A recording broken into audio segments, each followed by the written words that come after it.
மனமாற்றத்தின் காலம். காலம் நிறைவேறிற்று, தேவனுடைய ராஜ்யம் சமயமாயிற்று, மனம் திரும்பி சுவிசேஷத்தை விசுவாசியுங்கள். மார்க் 1:15.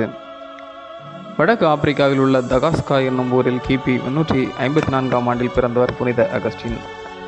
தன் இளமை கால வாழ்வில் சுத்த சோம்பேறியாகவும் ஊர் சுற்றுபவராகவும் வாழ்ந்து காலத்தை வீணடித்தவர். மனம் போன போக்கில் வாழ்ந்து ஒழுக்கமற்ற வாழ்வால் தன் ஆன்மாவையும் உடலையும் கரைப்படுத்தி கொண்டார். தன் தாயின் அறிவுரைகளையும் ஆலோசனைகளையும் உதறித்தள்ளி தாயின் மனம் வேதனடைய செய்தார்.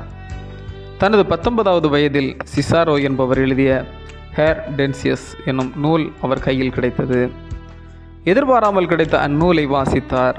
அதில் மனம் ஈர்க்கப்பட்டவராய் உண்மையான ஞானத்தை தேட ஆரம்பித்தார். ஒரு நாள் தனிமையில் தன் இல்லத்தில் அமர்ந்திருந்தார். அப்போது ஒரு சிறுவன் காட்சியில் தோன்றி எடுத்து வாசி என்று 3 முறை சொல்லிவிட்டு மறைந்தார். கண்ட காட்சியின்படியே ரோமர் 12:2 எடுத்து வாசித்தார். உள்ளமுடைந்தவராய் மனமாற்றம் பெற்று இறைவனிடம் தன்னை அர்ப்பணித்து புனிதராய் வாழ்ந்தார். 40 நாட்கள் சோதனை காலம் முடிந்து ஆவியரின் ஆற்றலோடு திருப்பணியை தொடங்கிய இயேசு கலிலேயாவில் வந்து தன் முதல் பிரசங்கத்திலேயே மனம் திரும்புதலுக்கு அழைப்பு விடுக்கிறார். காலம் நிறைவேறிற்று, தேவனுடைய ராஜ்யம் சமயமாயிற்று, மனம் திரும்பி சுவிசேஷத்தை விசுவாசியுங்கள் என்றார். மார்க் 1:15. தவக்காலம் ஒரு மனமாற்றத்தின் காலம். இதுவே தவக்காலத்தின் தொடக்க நாள். நாம் பாவங்களுக்கு பரிகாரியாகத்தான் இறைமகன் இயேசு பலியானார் என்னும் சிந்தனையை மனதில் நிறுத்தி ஒவ்வொரு மனிதனும் பாவ வாழ்வை விட்டு தூய வாழ்வுக்கு நேராய் மனம் திரும்பும் காலம் இது.